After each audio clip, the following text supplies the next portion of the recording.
ओम.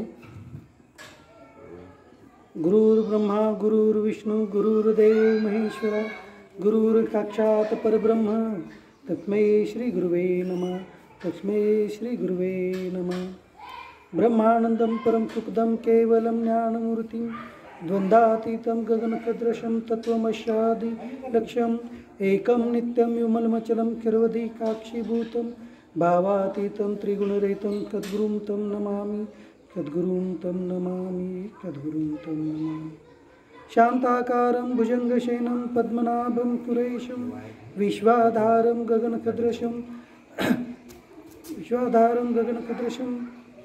मेघवर्णं शुभांगं लक्ष्मीकान्तं कमलनयनं योगिभिः अर्ध्यानगम्य वन्दे विष्णुं भवभयहरं सर्वलोकैकनाथं यं ब्रह्मा वरुणेन्द्रो रुद्रमरुता तन्वन्ति देवे तवेर्वेदे काङ्गपदक्रमोपनिषदं गायन्ति यमकामगा ध्यानावस्थि तद्गतेन मनका पश्यन्ति यं योगिनो यशान्तं न विदुपुराकुर्गना देवाय तस्मै नमः. देवाय तस्मै नमः. ओम. कालपर्यंत आपण 5व्या अध्यायाचे निरूपण पाहिलेले. आता यानंतर आजपासून आपण 6वा अध्याय पाहूया. 6व्या अध्यायामध्ये भगवान श्रीकृष्ण पहिल्याच श्लोकामध्ये सांगत आहेत की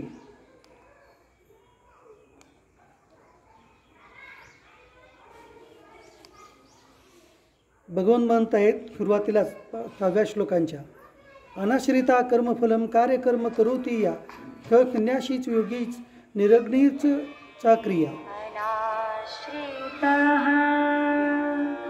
कर्मफलम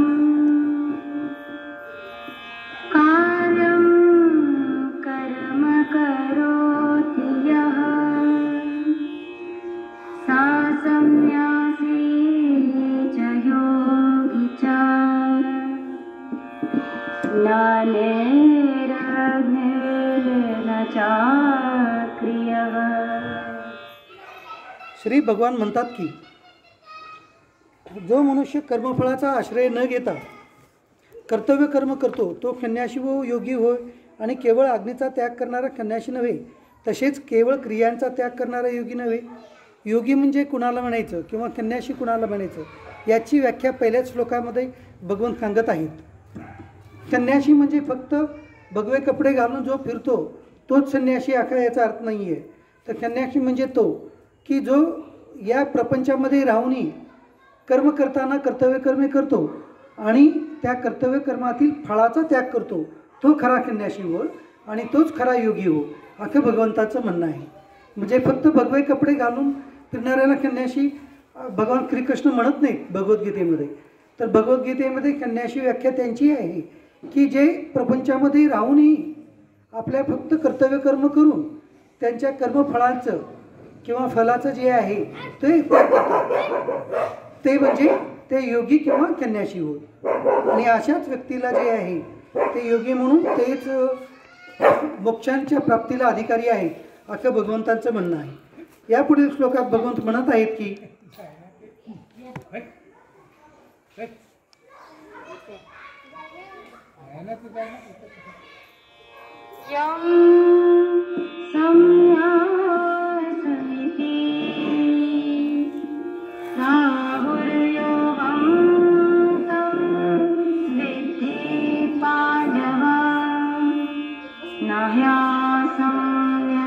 संकल्पो योगी भवति कश्चन.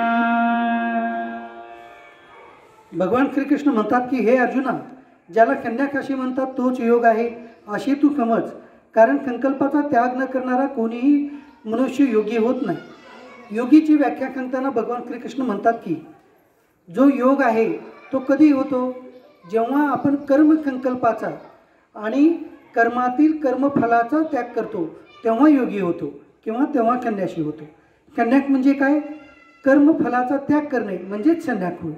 संन्यास म्हणजे फक्त भगवे कपडे परिधान करणं असं नाही आहे.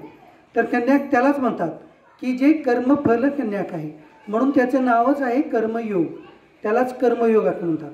आणि कर्मसन्यास योग हे ज्ञानयोगाला म्हणलं जातं, ज्याच्यामध्ये शरीराद्वारे होणारी जी कर्म आहेत ते गुणाद्वारेच होत आहेत आणि पंचमहाभूताद्वारेच होत आहेत, माझ्याद्वारे नाही. अख्खं त्या योगीची मनामधून जी आहे तीव्र भावना अशी असते. आणि जो कर्मयोगी आहे तो समजतो की कर्मफल कर्तव्य कर्म करायचं तेवढं कार्य माझं आहे आणि त्यातील फल जे आहे ते मात्र मला स्वीकारायचं नाही आहे, अशी त्या कर्मयोगाची भावना असते. आता कर्मयोग्यांचं साधन कसं आहे याबद्दल भगवान सांगत आहेत.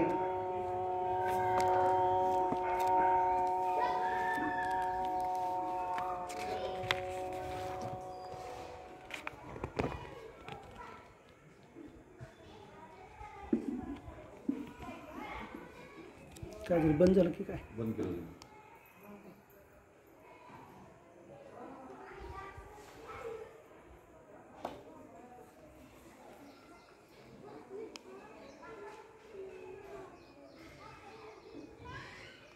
जरा वेळ चालला ह्याच्यामध्ये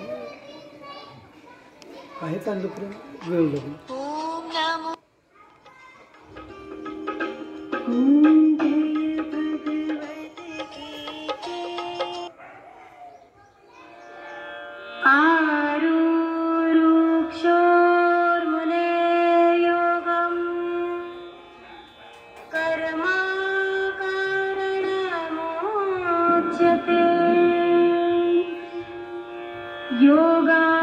योगारूढस्य तस्य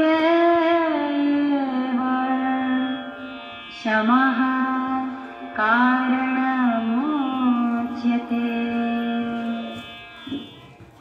योगावर आरूढ होण्याची इच्छा करणाऱ्या मननशील मनुष्याला योगाची प्राप्ती होण्यासाठी निष्काम कर्म करणे हाच हेतू सांगितला आहे.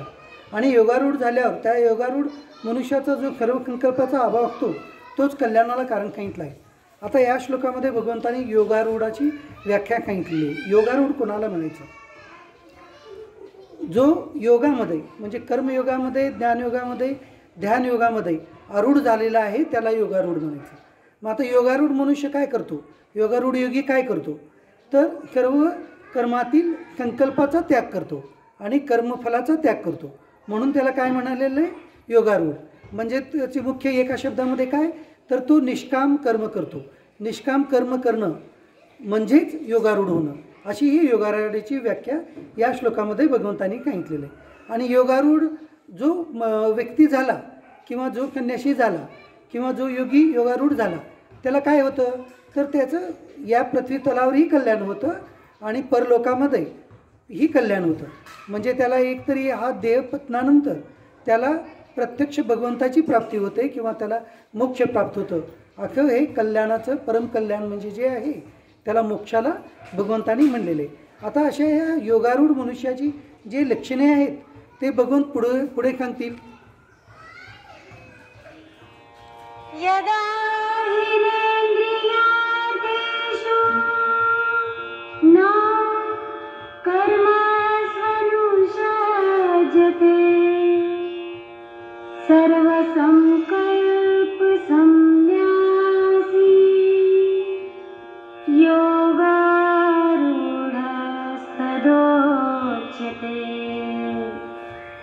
सर्व संकल्प संन्यासी योगारूढ तदा उच्यते. जो सर्व संकल्पाचा त्याग करणारा योगी आहे तो योगारूढ होतो. सर्व संकल्पाचा त्याग करणारा म्हणजे काय? आपण जेव्हा कोणतंही कर्म करतो तेव्हा कर्म करण्याच्या अगोदर आपल्या मनामध्ये एक कामना उठते, म्हणजे एक पूर्ण होतं पहिल्यांदा की मला आज या प्रकारचं काम करायचं आहे. मग ते काम करण्याकरिता आपली बुद्धी जी आहे त्या कामाचं नियोजन करते आणि त्या नियोजनानुसार पंचज्ञानेंद्रियाला आदेश देते. आदेश दिल्यानंतर पंचकर्मेंद्रिय ते काम करण्याकरिता पूर्ण शरीराला घेऊन बाहेर जाते आणि त्या योगे ते काम आपलं सुरुवात होतं आणि ते कामाचं जे आहे आपण पूर्णताला पोहोचतो. ही झाली कुठल्याही कामाचं व्याख्या काम करण्याकरिता. मग जो कर्मयोगी मनुष्य आहे तो अशा प्रकारे जे एखाद्या कामाचं संकल्प जे आहे तेच तो उत्पन्न होऊ देत नाही आहे. तर तो उत्पन्न होऊ न देता जे काही त्याला कर्तव्य कर्म भावनेने आपले कर्म आहेत त्याच भावनेने तो करत राहतो. परंतु स्वतःहून कर्माचा संकल्प करत नाही येतो. म्हणजे कोणत्याही कामाचं नवीन संकल्प केलं तर त्यामुळं काय होतं, तर त्यामुळे मनुष्य बंधनामध्ये अडकून पडतो. म्हणून भगवंतांनी या श्लोकामध्ये सांगितलेले आहे की कोणत्याही कामाचं संकल्प न करता जे तुम्हाला पुढे स्वतः काम करण्याकरता येऊ घातलेलं आहे तेच काम तुम्ही करायचं. परंतु ते काम करायच्या अगोदर कोणत्याही कामाचं मला अशाच प्रकारचं काम करायचं असं कोणतंही संकल्प आपण करायचं नाही, असं भगवंतांचं म्हणणं आहे. म्हणजे कोणत्याही कामाचं संकल्प जे आहे तो घेऊन आपण जेव्हा काम करतो तेच बंधनकारक आहे, हे भगवंताचं म्हणणं आहे. आता यापुढे भगवान श्रीकृष्ण म्हणतात की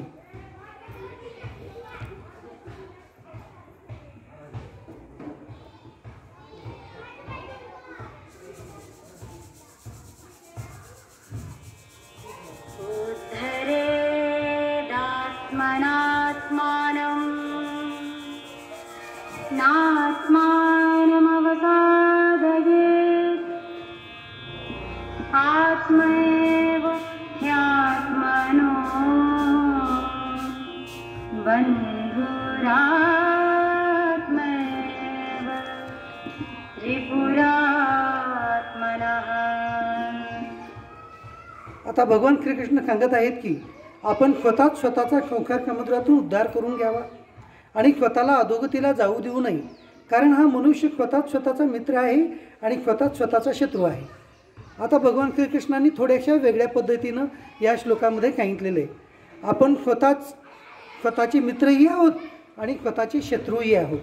हे कसं काय हे ते सांगत आहेत.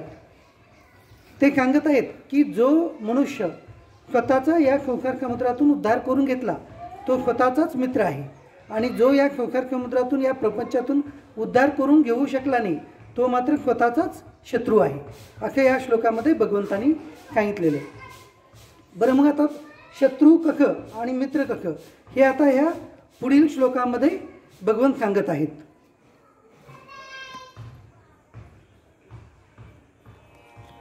बन्धुरात्मात्मनस्तस्य येनात्मैवात्मना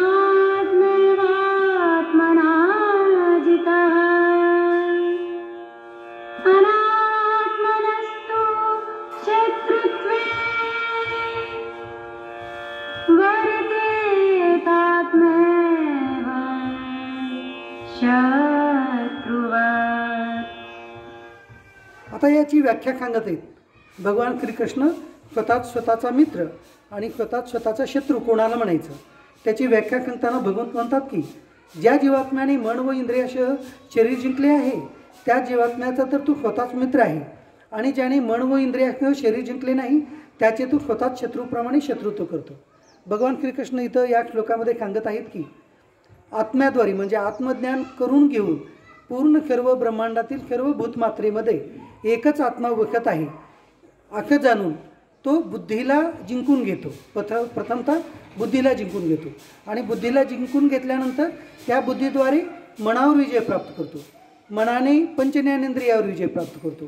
पंचज्ञानेंद्रियाने पंचकर्मेंद्रियावर विजय प्राप्त करतो आणि अशा प्रकारे तो इंद्रिय संयम आणि विषय संयम याचं काम करतो. म्हणजे काय करतो, तो आपल्या इंद्रियाला स्वैराचारप्रमाणे तो धावू देत नाही आहे आणि सर्व विषयामध्ये विषय जे 5 आहेत शब्द स्पर्श रूप रस गंध या 5 विषयामध्ये फक्त रमू देत नाही आहे तो आणि इंद्रियाला पण पूर्णपणे स्वैरपणे धावू देत नाही आहे. असं काम जो योगी करतो किंवा जो महात्मा करतो अशा प्रकारे पंचज्ञानेंद्रियाला जिंकतो, इंद्रिय मन बुद्धीला जिंकतो, इंद्रिय निग्रह करतो, मन निग्रह करतो, बुद्धीचा निग्रह करतो, पंचकर्मेंद्रियाचा निग्रह करतो. अशा महात्म्याला तो स्वतःचाच मित्र आहे असं भगवंतांनी म्हटलं आहे. आणि जो व्यक्ती आपल्यासारखे जे अज्ञानी मनुष्य आपण आहोत, जे प्रपंचामध्ये पूर्ण सर्व कामामध्ये आपण बुडून घेतलेलो आहोत स्वतःला, तर आपण काय करतो की आपण आपल्या बुद्धीला जिंकून नाही घेतलं, मनाला पण जिंकून नाही घेतलो, पंचज्ञानेंद्रियाला नाही जिंकून घेतलो, पंचकर्मेंद्रियाला नाही जिंकून घेतलं, इंद्रियावरती आपला संयम नाही आहे, विषय सुखावरती आपला संयम नाही आहे. तर आपल्यासारख्या मनुष्याला भगवंतांनी काय म्हणलेलं आहे, तर आपण स्वतःचे शत्रू आहोत असं भगवंतांनी म्हटलेलं आहे. आता याच्या पुढे भगवंत म्हणत आहेत की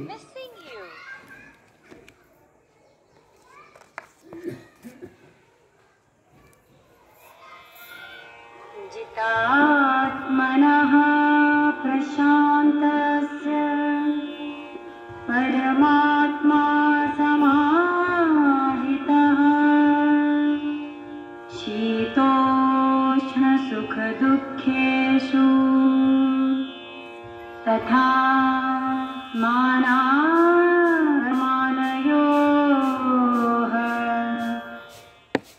थंड उष्ण सुख दुःख इत्यादी तसेच मान अपमान यामध्ये ज्यांच्या अंतःकरणाची वृत्ती पूर्णपणे शांत असते अशा स्वाधीन आत्मा असलेल्या मनुष्याच्या ज्ञानात सच्चिदानंद घन परमात्मा उत्तम प्रकारे अधिष्ठित असतो.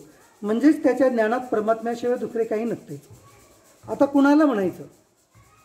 त्या कोण स्वतःचा मित्र आहे आणि कोण स्वतःचा शत्रू आहे याची व्याख्या करताना भगवान श्रीकृष्ण सांगत आहेत की जो जितात्मना आहे, जितात्मना म्हणजे जो स्वतःच्या आत्म्याने पूर्ण सर्व आत्ता सांगितल्याप्रमाणे मन बुद्धी पंचज्ञानेंद्रिये पंचकर्मेंद्रिय याच्यावर विजय प्राप्त केला आहे तो आहे जितात्मना.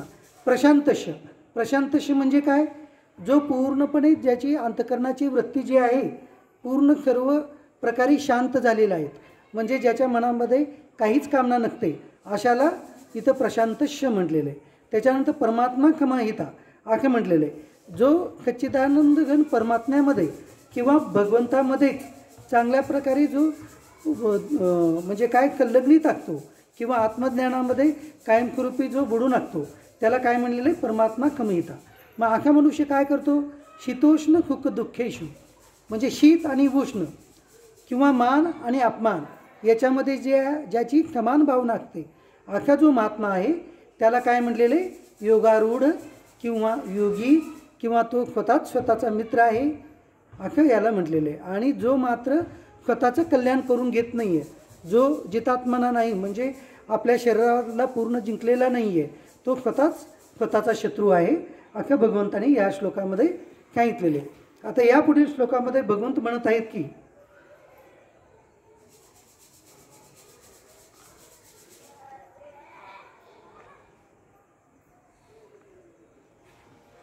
ज्ञानविज्ञानतृप्तात्मा कूटस्थो विजितेन्द्रियः युक्त इत्युच्यते योगी समलोष्टाश्मकाश्चनः. ज्याचे अंतःकरण ज्ञान विज्ञानाने तृप्त आहे, ज्याची स्थिती निर्विकार आहे, ज्याने इंद्रिये पूर्णपणे जिंकली आहेत आणि ज्याला माती दगड आणि सोने समान आहे तो योगी युक्त म्हणजे भगवंताला प्राप्त झाला आहे असे म्हटले जाते. आता या श्लोकामध्ये भगवंतानी 3 गोष्टी महत्त्वाच्या सांगितलेल्या आहेत. एक तरी पहिलं गोष्ट सांगितलेलं आहे ज्याच्या अंतःकरणामध्ये ज्ञान आणि विज्ञान दोन्हीही आहे. आता ज्ञान काय आहे आणि विज्ञान काय आहे? ज्ञान काय आहे तर सर्व जागी परब्रह्म परमात्मा सर्व ठिकाणी भगवंतच व्याप्त आहेत हे ज्ञान आहे. सर्व या पूर्ण ब्रह्मांडामध्ये एकच भगवंत सर्वीकडे व्याप्त आहेत हे जे आहे याला ज्ञान म्हणतात. आणि विज्ञान म्हणजे काय? त्याच भगवंताचा अंश आपल्या सर्वांच्या शरीरामध्ये आहे, विद्यमान आहे हे जेव्हा आपल्याला कळतं तेव्हा त्याला विज्ञान म्हणतात.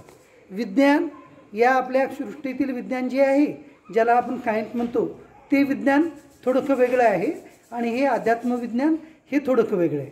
अध्यात्मविज्ञान म्हणजे काय? त्याच भगवंताचा अंश प्रत्येक सर्व भूतमात्रामध्ये बसलेला आहे. सर्व भूतमात्रांच्या शरीरामध्ये आपल्या शरीरासकट सर्वांच्या शरीरामध्ये एकच भगवंताचा अंश बसलेला आहे. हे ज्या ज्ञानानं आपल्याला कळतं त्या ज्ञानाला विज्ञान असं म्हटलेलं आहे. आणि ज्ञान म्हणजे काय तर या सर्व ब्रह्मांडामध्ये एकच भगवंत आहेत हे फक्त माहिती आहे आपल्याला. हे माहीत असणं म्हणजे ते ज्ञान आहे आणि ते आपल्या ठिकाणीच बसलेलं आहे, सर्व भूतमात्रामध्ये आहे हे मात्र त्याला विज्ञान म्हटलेलं आहे. मग आता हे कुणाला कळतं आणि हे ज्याला कळलेलं आहे त्याची लक्षणं काय आहेत तर तो व्यक्ती जो आहे जो योगी आहे तो त्या योगीला त्याची लक्षणं काय असतात? तो माती दगड आणि गोल्ड सोने जे आहे याला पूर्ण एकच दृष्टीने तो पाहतो. म्हणजे अख्खा महात्मा जो आहे तो सोन्याची अंगठी हातात आहे म्हणून तो फेकून नाही देत, व्यवहारामध्ये व्यवहार करतो.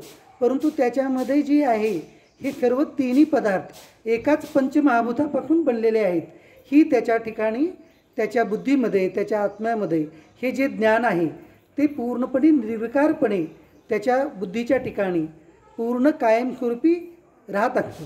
म्हणून त्याला काय म्हटलेलं आहे की सर्व जागी तो एकाच आत्मतत्वाला किंवा एकाच भगवंताला तो पाहत असतो.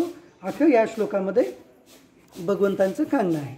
म्हणजे इथं माती दगड आणि सोनं याचं उदाहरण देऊन भगवंतांनी काय सांगितलेलं आहे की हे जे आहे याच्या ठिकाणी एकाच पंचमहाभूतापासून बनलेली ही वस्तू आहेत. म्हणून याच्यामध्ये जे सुख दुःखादी भावना जी आहे तो त्याच्यातून तो त्याच्या मनातून आत्म्यातून तो टाकून देत असतो आणि व्यवहाराच्या जागी फक्त व्यवहार तो करीत असतो.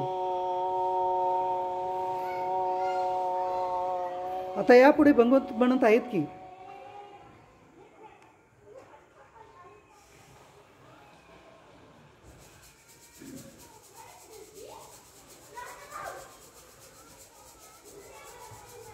बंद झालं असं.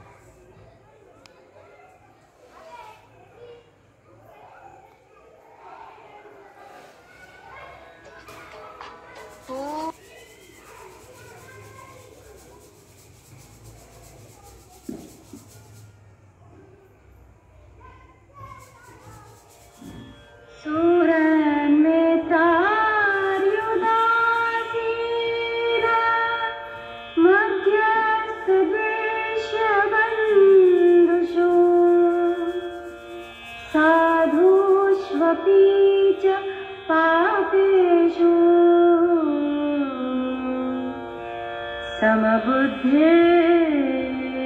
समबुद्धिर्विशिष्यते. आता या योगारूढ योग्याची व्याख्या सांगताना भगवंत पुढे म्हणत आहेत की अख्खा तो योगी जो आहे त्याची भावना सुहृद मित्र शत्रू उदासीन मध्यस्थ द्वेष करण्याजोगा बांधव सज्जन आणि पापी या सर्वाविषयी तो समान भाव ठेवणारा असतो. आता या योगारूढ मनुष्याची व्याख्या करताना तो जो मनुष्य आहे तो कसा वागतो हे याच्यामध्ये सांगितलेले. सुहृद म्हणजे प्रत्येक मनुष्याला म्हणजे आपल्याविषयी ज्याचे चांगले भाव आहेत अशा व्यक्तीला सुहृदयी म्हणजे तो चांगला व्यक्ती आहे असं आपण म्हणतो. बरोबर आहे. म्हणजे आपल्याविषयी ज्याचे चांगल्या भावना आहेत त्या व्यक्तीलाच आपण सुहृदयी म्हणतो. म्हणजे इतराविषयी वाईट भावना आहे परंतु आपल्याविषयी चांगली आहे तरी आपल्यासाठी तो व्यक्ती जो आहे तो सुहृदयी झाला. परंतु जो योगारूढ व्यक्ती आहे तो प्रत्येक व्यक्तीविषयी सुहृदयीच भावना ठेवतो. म्हणजे तो प्रत्येक व्यक्तीकरिता सुहृदयीच असतो. आणि अख्खा जो योगारूढ योगी आहे तो सर्वांचा मित्रच राहतो. त्याच्यासाठी कोणीही शत्रू राहत नाही. आणि तो उदासीन राहतो. उदासीन म्हणजे कशामध्ये उदासीन राहतो?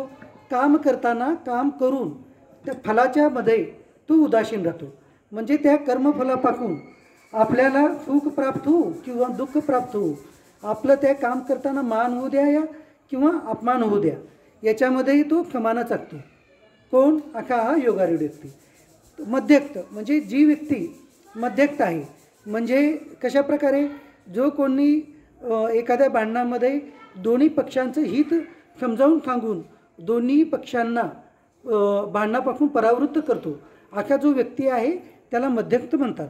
तर त्या मध्यस्थाविषयीही त्याची समान भावना असते. शत्रू म्हणून त्याला जर कोणी समजून घेत असेल तरी तो कुणालाही समजून म्हणजे शत्रू समजत नाही.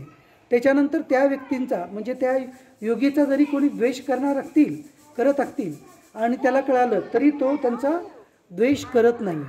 त्याच्यानंतर त्याचे बांधव म्हणजे स्वतःचे जन्मजात त्याचे बंधू जे आहेत भाऊ जे आहेत त्यांच्याविषयी किंवा जे त्याला शत्रू समजतात यांच्याविषयी एकच भाव असतो.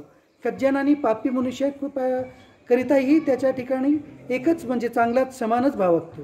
अशा प्रकारे सर्वांच्या ठिकाणी एकाच आत्मतत्वाला पाहणारा असा जो महात्मा आहे त्याला काय म्हणतात? त्याला योगारूढ किंवा योगी म्हणतात.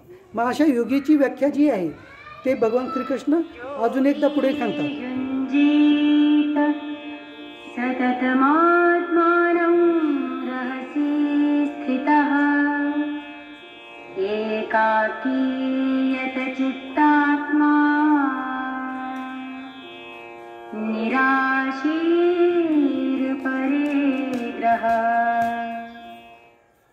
आता या योगीबद्दलच जी आहे, मग आखा जो ज्ञानयोगी आहे किंवा कर्मयोगी आहे, मग तो कशा प्रकारे काम करतो? तो आपल्या मन आणि इंद्रियाला वश करून कार्य करतो. मग पुढे तो काय करतो? मन इंद्रियासह शरीर ताब्यात ठेवणाऱ्या, निरीच्छाने संग्रह न करणाऱ्या योग्याने एकट्यानेच एकांतात बसून आत्म्याला नेहमी परमात्म्यातच लावावे. मग आखा जो ज्ञानयोगी, कर्मयोगी किंवा भक्तियोगी आहे, तो मग पुढे काय करतो? तर तो पुढे ध्यानामध्ये रत होतो. आता इथून जे पुढे 5 ते 8 श्लोक जे आहेत ते पूर्णपणे ध्यानयोगाचं वर्णन करणारे श्लोक आहेत. कालच आपण विषय पाहिला होता की ज्ञानयोगी असेल किंवा कर्मयोगी असेल, तो निर्गुण निराकार परमात्म्याचं किंवा सगुण निराकार परमात्म्याचं किंवा सगुण साकार परमात्म्याचं ध्यान करतो, म्हणजे ते ध्यानयोग आहे. तर त्या ध्यानयोगाचं वर्णन जे आहे ते पुढे आता भगवान श्रीकृष्ण आपल्याला पुढे सांगत आहेत. ते ध्यानयोगाचं वर्णन आपण पुढे पाहूया.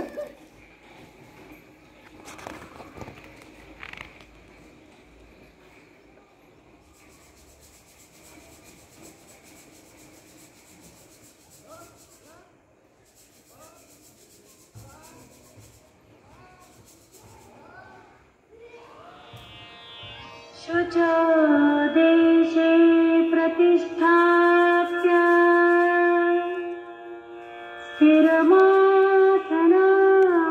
स्थिरमासनमात्मनः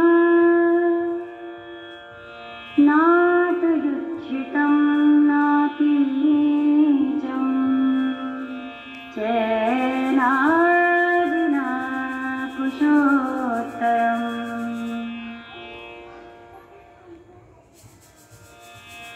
तत्रैकाग्रं मनः कृत्वा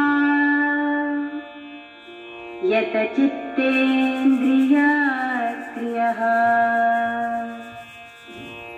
उपविश्यासने युञ्जाद्योगमात्मविशुद्धये. आता या 2 श्लोकामध्ये भगवंतांनी ध्यानयोगाचं प्रकार सांगितलेलं आहे. ध्यानयोग कसं करायचं ते भगवान श्रीकृष्ण आता सांगत आहेत. शुद्ध जमिनीवर क्रमाने दर्भ, मृगाजीन आणि वस्त्र अंथरून तयार केलेले, जे फार उंच नाही व फार खकल नाही, असे आपले आसन स्थिर मांडू. म्हणजे जमिनीवरच बसायचं. पण जमिनीवर बसताना काय, एकतरी कपडा घ्यायचा, आसन घ्यायचं, त्या आसनावर बसायचं. आता पूर्वीच्या काळी जे होतं मृगाजीन म्हणजे हरणाचं जे कातडं होतं ते अंथरून बसत होते, म्हणून त्यावेळेचा शब्द आहे तो मृगाचीन म्हणून. आणि त्याच्यानंतर हे मग आपण कपडा जो आहे, मऊ कपडा किंवा थोडंसं याचा कपडा जे की शुद्ध आहे, स्वच्छ धुतलेला आहे, तर अशा प्रकारचं जे कपडा आहे आणि त्याच्यावर शक्य असेल तर गवत टाकून बसायचं. दर्भ म्हणजे जे आहे ते एक प्रकारचं गवत आहे, ते मांडून त्याच्यावरती आपण बसायचं. आणि कसं एक आसन टाकायचं. मग आपला पद्मासन असेल, सुखासन असेल, वज्रासन असेल, त्याच्यामध्ये बसायचं. आणि त्या आसनावर बसून चित्त व इंद्रियाच्या क्रिया ताब्यात ठेवून मन एकाग्र करून अंतकरणाच्या शुद्धीसाठी योगाभ्यास करावा. मग आता याच्यानंतर पुढे काय सांगतात? ध्यानयोग करण्याच्या पूर्वी जे आहे योगाभ्यास करायला भगवंतांनी सांगितलेला आहे. योगाभ्यास म्हणजे काय? त्याच्यामध्ये मुख्य योगाभ्यास जो आहे तो अनुलोम विलोम प्राणायाम करून अंतकरणाला स्थिर करायचं. आणि त्यानंतर पुन्हा पुढे काय करायचं? तर पुढे करायचं खमम काया की शिरोग्रीव म्हणजे काय? समं काय शिरोग्रीवं धारयन्नचलं स्थिरः सम्प्रेक्ष्य नासिकाग्रं स्वं दिशश्चानवलोकयन् प्रशान्तात्मा विगतभीर्ब्रह्मचारी व्रते स्थितः मनः संयम्य मच्चित्तो युक्त आसीत मत्परः. आपला कपडा अंतरला, कपड्यावरती दर्भ म्हणजे एक प्रकारचा गवत घातलं, त्यावरती आपण बसलो. बसल्यानंतर एका आसनामध्ये पद्मासन, सुखासन, वज्रासन आपल्याला जे आवडेल, जे आणि आपल्याला सुखदायी आसन आहे त्याच्यामध्ये बसायचं आहे. मग तिथं बसून काय करायचं आहे? मनाला एकाग्र करायचं. पहिल्यांदा मनाला एकाग्र करण्याकरता काय करायचं आहे? प्राणायाम करायचं आहे. प्राणायाम करून मनाचं एकाग्र करायचं, हे चित्त एकाग्र करायचं. नंतर शरीर, डोके आणि मान सरळ रेषेत ठेवून अचल राहून बुद्धी स्थिर ठेवावी आणि आपण स्थिर व्हावं आणि परत आपण काय करायचं, आपल्या नाकाच्या शेंड्यावर दृष्टी ठेवून अन्य दिशाकडे न पाहता निर्भय तसेच अत्यंत शांत अंतकरण असणाऱ्या सावध योग्याने मन आवरून चित्त माझ्या ठिकाणी लावून माझ्या आश्रयाने राहावे. मग भगवंत काय म्हणतात या ठिकाणी की माझ्यामध्ये चित्त ठेवायचं म्हणजे काय करायचं, भगवंतामध्ये मन लावायचं, भगवंताचं ध्यान करायचं.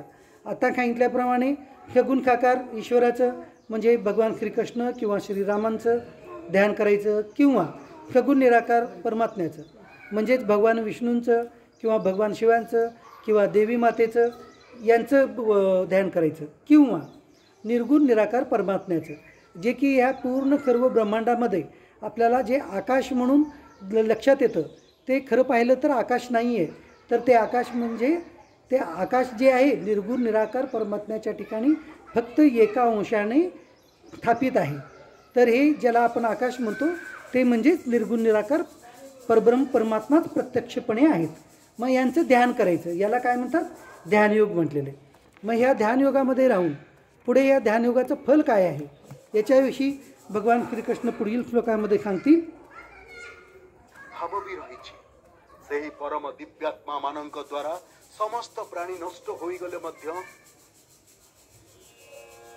युञ्जन्नेवं सदात्मानं योगी नियतमानसः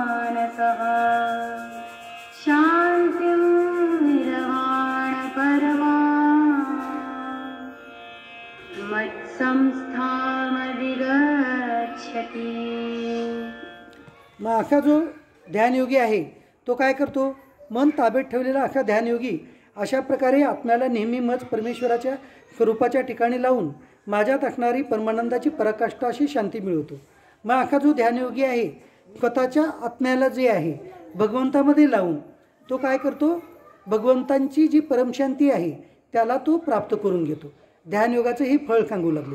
म्हणजे आतापर्यंत आपण काय काय पाहिलं, ज्ञानयोगी म्हणजे काय ते पाहिलं, कर्मयोगी पाहिलं, कर्मयोगाचं आचरण पाहिलं, त्याच्यानंतर आपण पाहिलं भक्तियोगी, त्याच्यानंतर पाहिलं ज्ञान याचं जे आहे यज्ञकर्म करायचं, पौरोहित यज्ञकर्म जे आहे ते महाराजाद्वारे जे आपण यज्ञ करतो त्याच्याविषयी जे आहे ते ब्रह्मयज्ञ करायचा प्रकार तो पाहिला. त्याच्यानंतर भगवंतांचं स्वरूपाचं ध्यान केल्यानं भगवंताला कसं प्राप्त करायचं ते पाहिलं. त्याच्यानंतर वेगवेगळ्या प्रकारचे देवपूजा वगैरे करायचं यज्ञ पाहिलं. असे सर्व यज्ञ पाहिल्यानंतर आता हे ध्यानयोगीचं जे फल आहे किंवा ध्यानयोगी जो प्रकारानं योग करतो तो प्रकार आपण इथं पाहिलेला आहे. मग आता असा जो ध्यानयोगी आहे त्याच्यासाठी आहार विहाराचं यम नियम आसन प्रत्याहार याचं जे वर्णन आहे ते मात्र आता भगवान श्रीकृष्ण पुढील श्लोकामध्ये करत आहेत. ते करताना ते म्हणत आहेत की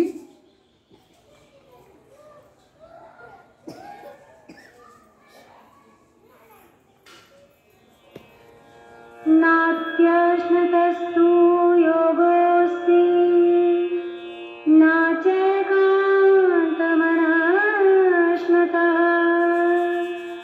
न चाति स्वप्नशीलस्य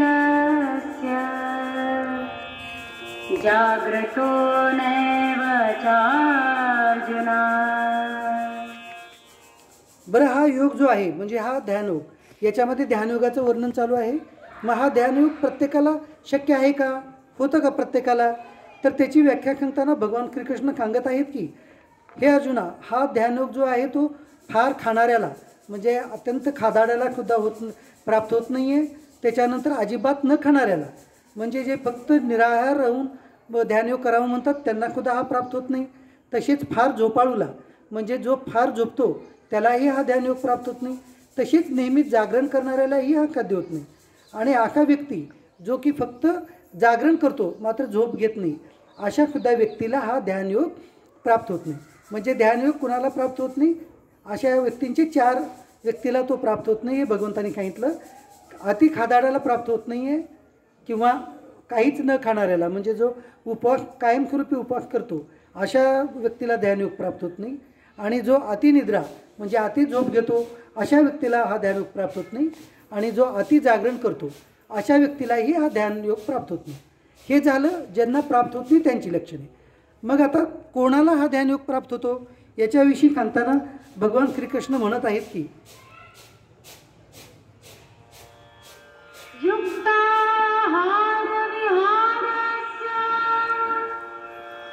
युक्तचेष्टस्य कर्मसु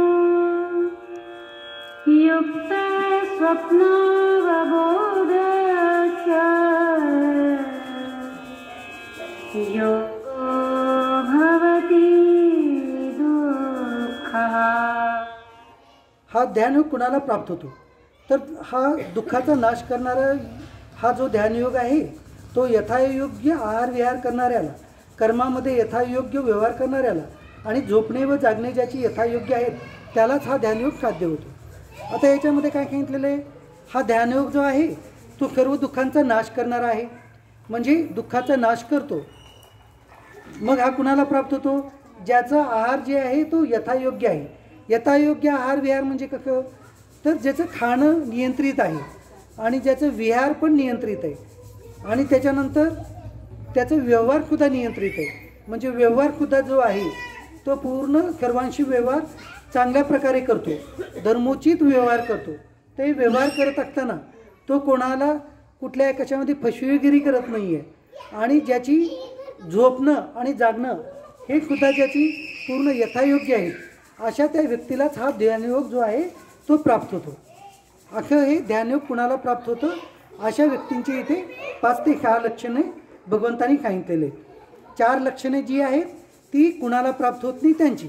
ध्यानयोग कुणाला प्राप्त होत नाही, अति खादाडाला होत नाही, न खाणाऱ्याला होत नाही आहे, अति झोपाळाला होत नाही, किंवा जे अति प्रमाणात जागरण करतात त्यांनाही प्राप्त होत नाही. परंतु हा ध्यानयोग कुणाला प्राप्त होतो, ज्याचे आहार यथायोग्य आहे. यथायोग्य म्हणजे काय, त्याला जितकी भूक आहे त्या भुकेच्या प्रमाणामध्ये 25% जागा रिकामी ठेवून जो जेवण करतो त्याचा आहार तो यथायोग्य आहार म्हटलेला आहे.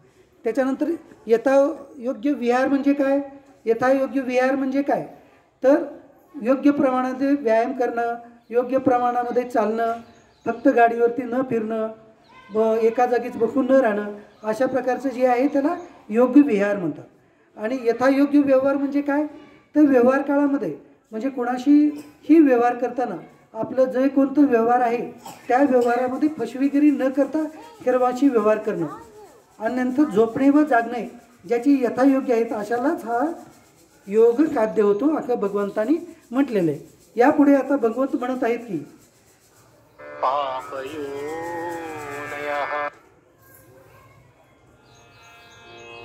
यदा विनियतं चित्तमात्मन्येवावतिष्ठते निःस्पृहः सर्वकामेभ्यो युक्त इत्युच्यते तदा. आता भगवान श्रीकृष्ण सांगत आहे की असा जो ध्यानयोगी मनुष्य आहे मग त्याला योगयुक्त किंवा योगारूढ केव्हा बनलं जातं तर ज्याने आपली पूर्णपणे ताब्यात आणलेले चित्त जेव्हा परमात्म्यात पूर्णपणे स्थिर करतो आणि तेव्हा त्याच्यातील सर्व भोगाची इच्छा नाहीशी होतात अशा त्या ध्यानयोगी मनुष्याला योगयुक्त किंवा योगारूढ म्हणलं जातं.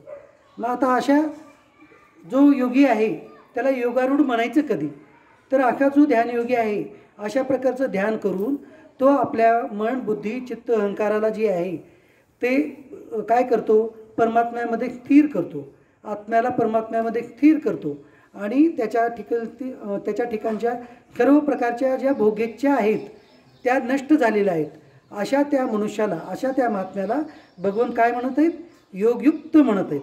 मग अशा त्या योग्याची व्याख्या करताना तो कसा वागतो कसा त्याचं हे राहतं त्याचं चिंतन कसं असतं हे भगवान श्रीकृष्ण सांगत आहेत.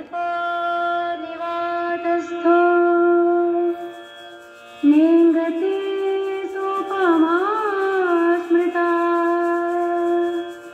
योगिनो यतचित्तस्य युञ्जतो योगमात्मनः. ज्याप्रमाणे वारा नसलेल्या जागी दिव्याची ज्योत हलत नाही तीच उपमा परमात्म्याच्या ध्यानात मग्न झालेल्या योग्याच्या जिंकलेल्या चित्ताला दिली गेली आहे. आता आपण इथे दिवा लावलो आणि दिवा लावल्यानंतर जर वारा असेल तर वारा असल्यानंतर ते दिवा जे आहे ते विझून जातं, परंतु जर वारा नसेल तर दिवा विझतो का, तर विझत नाही आहे. त्याचप्रमाणे जो ध्यानयोगी मनुष्य आहे, जो ध्यानयोगी महात्मा आहे, तो काय करतो, त्याच्या जिंकलेल्या चित्तानं आपलं आत्मा जे आहे ते परमात्म्यामध्ये स्थिर करतो. जर मन चित्त जर जिंकलेलं नसेल तर तो त्याचं मन जे आहे ते आत्म्यामध्ये स्थिर करू शकत नाही आहे. म्हणून याला त्या मनाला जी आहे कशाची उपमा दिलेली आहे, दिव्याची उपमा दिलेली आहे, दिव्याची उपमा. आणि ते दिवा जी आहे ते वारं, जसं की मन भरकटत जातं त्याप्रमाणे जर भरकटत गेलं तर ते आत्मा जो आहे तो आपल्या परमात्म्यामध्ये एकाग्रचित्त करू शकत नाही आणि त्यामुळं ध्यान योग सिद्धीक पावत नाही, असं भगवान श्रीकृष्णाने या श्लोकामध्ये सांगितलेले. आता याच्या पुढे ध्यानयोगामुळं परमात्म्याची प्राप्ती झाल्यानंतर त्या मनुष्याची, त्या योग्याची लक्षणं काय आहेत ते सांगत आहेत. चित्तम निरुद्धम योग सेवया यत्र च आत्मनात्मानं पश्यन्नात्मनि तुष्यति. अख्खा जो ध्यानयोगी मनुष्य आहे तो ध्यानयोगाच्या अभ्यासाने नियमन केलेले चित्त ज्या स्थितीत शांत होते आणि ज्या स्थितीत परमात्म्याच्या ध्यानाने शुद्ध झालेल्या सूक्ष्मबुद्धीने परमात्म्याचा साक्षात्कार होऊन सच्चिदानंद घन परमात्म्यातच तो संतुष्ट राहतो. असा जो ध्यानयोगी आहे तो ध्यानयोगामध्ये स्थिर होऊन मग काय करतो, आपल्या आत्म्याला परमात्म्यामध्ये स्थिर करतो आणि स्थिर करून त्याच परमात्मा सुखामध्ये तो नित्य नियमानं त्याच्यातच राहतो. म्हणजे तो काय करतो, ध्यानयोगामध्ये राहून कायमस्वरूपी तो आपल्या आत्म्याला, जे आत्म्याचं ज्ञान झालेलं आहे तो आत्माच परमात्म्यामध्ये तो कायमस्वरूपी या शरीरामध्ये असताना सुद्धा तो ध्यानामध्ये राहून भगवंताशीच तादात्म्याने तो राहतो. मग अशा ज्या ध्यानयोगी मनुष्य आहे त्याची लक्षणं काय आहेत, तो कसा बोलतो, कसा हे करतो, याच्याविषयी सांगताना भगवान श्रीकृष्ण सांगत आहेत की सुखमात्यन्तिकं यत्तद्बुद्धिग्राह्यमतीन्द्रियं वेत्ति यत्र न चैवायं स्थितश्चलति तत्त्वतः. असा जो ध्यानयोगी आहे तो इंद्रियातीत केवळ शुद्ध झालेल्या सूक्ष्म बुद्धीने ग्रहण करता येणारा जो अत्यंत आनंद आहे तो ज्या अवस्थेत अनुभवाला येतो आणि ज्या अवस्थेत असलेला हा ध्यानयोगी परमात्म्याच्या स्वरूपापासून मुळीच विचलित होत नाही. तर असा जो ध्यानयोगी आहे तो मात्र इंद्रियातीत म्हणजे इंद्रियाच्या पलीकडे असलेलं जे आनंद आहे त्या आनंदाला तो स्वतःच्या आत्म्याद्वारे ग्रहण करतो. इंद्रियातीत आनंद म्हणजे काय की आता पहा, आत्म्याचा आनंद जो आहे तो आत्मानंदांचा त्याचं वर्णन करताना थोडक्यात वेदांतशास्त्रामध्ये वर्णन आलेलं आहे की जे आनंद आपण मनाने बुद्धीने ग्रहण करतो त्या बुद्धीच्या पलीकडे जे आनंद आहे ते म्हणजे आत्म्याचा आनंद आहे. मग ते आनंद आपल्याला कुठे मिळतं, तर ते आनंद मिळण्याकरिता अशा प्रकारचं कर्मयोगाचं अभ्यास झालेलं किंवा ज्ञानयोगीचा अभ्यास होऊन तो जेव्हा ध्यानयोगी होतो आणि ध्यानयोगी होऊन आपल्या आत्म्याला जेव्हा भगवंतामध्ये परमात्म्यामध्ये तो पूर्णपणे विलीन करून त्यावेळेला तेव्हा या शरीरामध्ये असतानाच तो त्या आत्मानंदाचा खूप या शरीरामध्ये राहूनच तो बघत असतो. ह्या भगवंतानी या श्लोकामध्ये त्याचं वर्णन केलेलं आहे. मग आता ते कसं आहे त्याचं थोडकं वर्णन जे आहे ते पुढील श्लोकात भगवान श्रीकृष्ण करतील.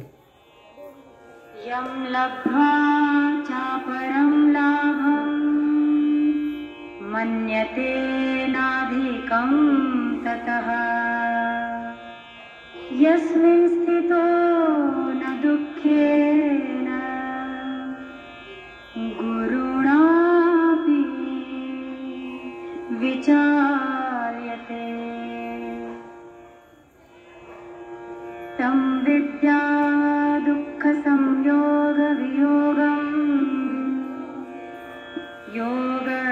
योगसंज्ञितं सा निश्चयेन योक्तव्यो योगो निर्विण्णचेतसा. भगवान श्रीकृष्ण म्हणतात की अशा प्रकारे जो ध्यानयोगी परमात्मा प्राप्तिरूप जो लाभ झाल्यामुळे त्याहून अधिक दुसरा कोणताही लाभ तो मानित नाही आणि परमात्मा प्राप्तिरूप ज्या अवस्थेत असलेला योगी फार मोठ्या दुःखानेही तो विचलित होत नाही। याच्या पुढे आता भगवान श्रीकृष्ण सांगत आहेत आखा जो ध्यानयोगी आहे तो आपल्या म्हणवला जाणारा जो आत्म्याला आहे तो परमात्म्यामध्ये स्थिर करतो। परमात्म्यामध्ये स्थिर केल्यानं त्याला त्या आत्मानंदाच्या पुढे दुसरं कोणतंही सुख जे आहे त्याच्यापेक्षा ते मोठं नाही हे त्याला लक्षात येतं आणि ते लक्षात आल्यामुळं तो कायमच जे आहे त्या परमात्मा सुखामध्येच तो विलीन राहतो। म्हणजे कायमच तो ध्यानयोगाच्या अभ्यासामध्येच जे आहे तो संलग्न राहत असतो। मग अशा प्रकारे तो ध्यानयोगामध्ये स्थित असल्यानं त्याला कोणत्याही दुःखाची प्राप्ती होत नाही। म्हणजे तो सर्व प्रकारच्या दुःखापासून जे आहे तो निवृत्त होतो आणि कोणत्या दुःखाने तो विचलितही होत नाही।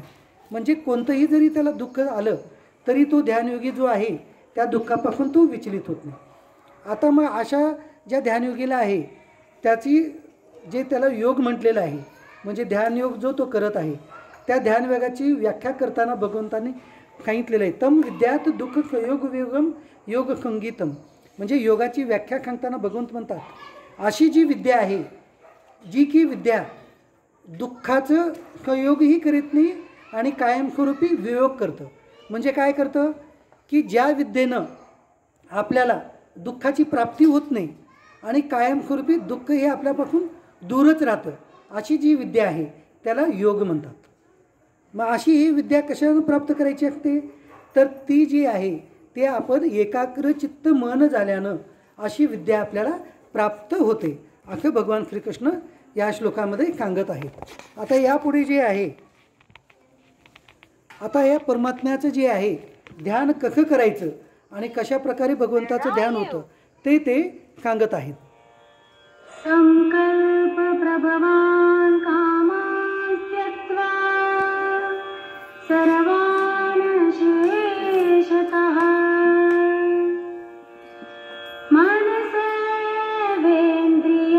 मनसेवेन्द्रियग्रामं विनियम्य समन्ततः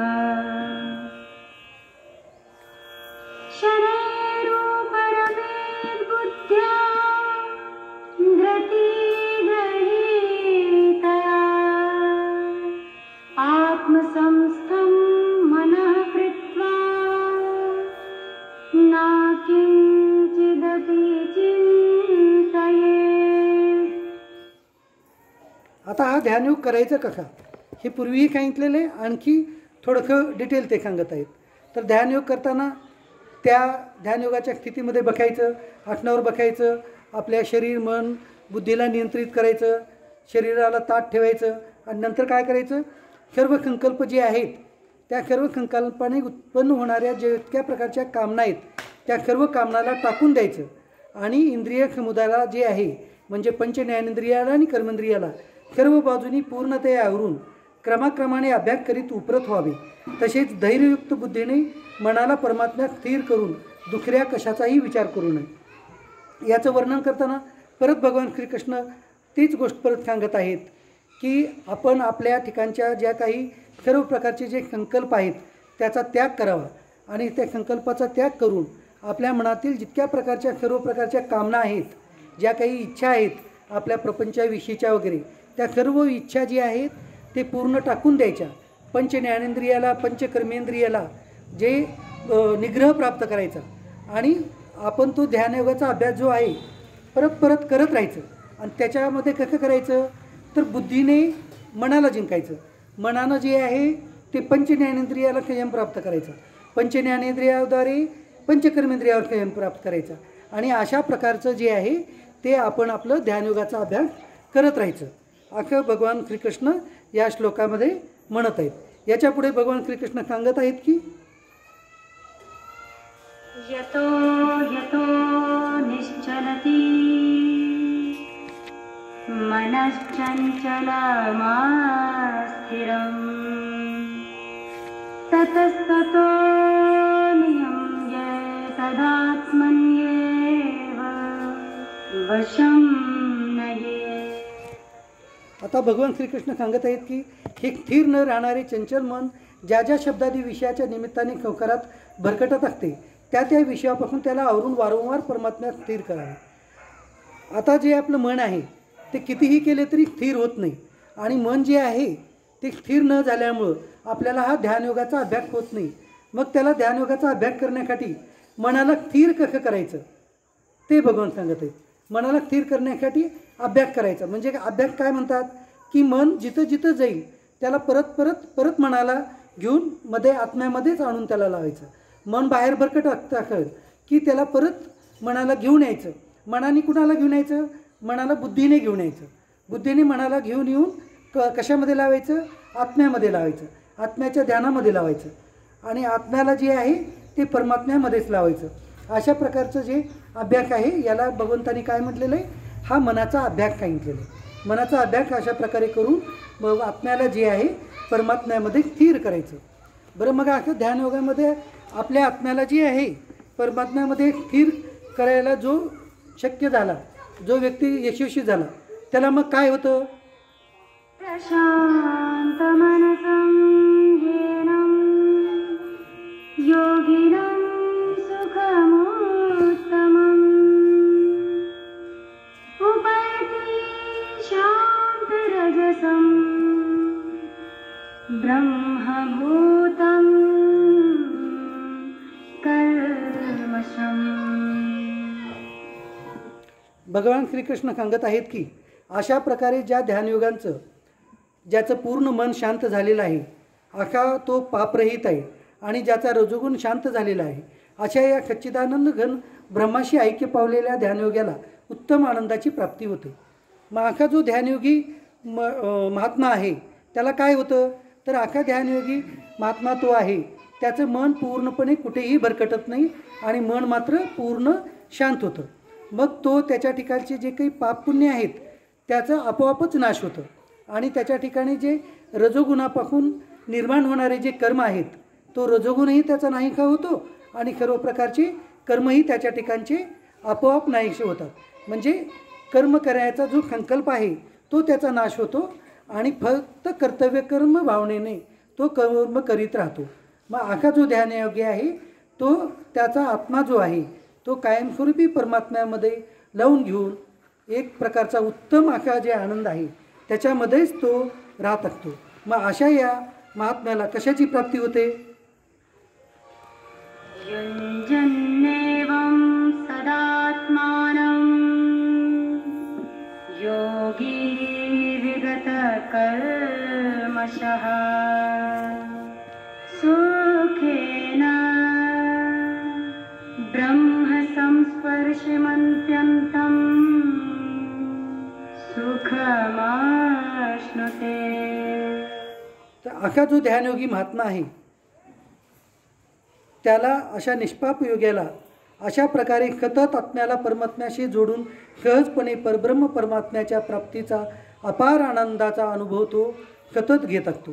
असा जो ध्यानयोगी आहे तो आत्म्याला परमात्म्यामध्ये स्थिर करून कायमस्वरूपी त्या परब्रह्म परमात्म्यामध्ये स्थिर राहून परमानंदाचा ब्रह्मानंदाचा तो सतत अनुभव या शरीरात असतानाच तो घेत असतो.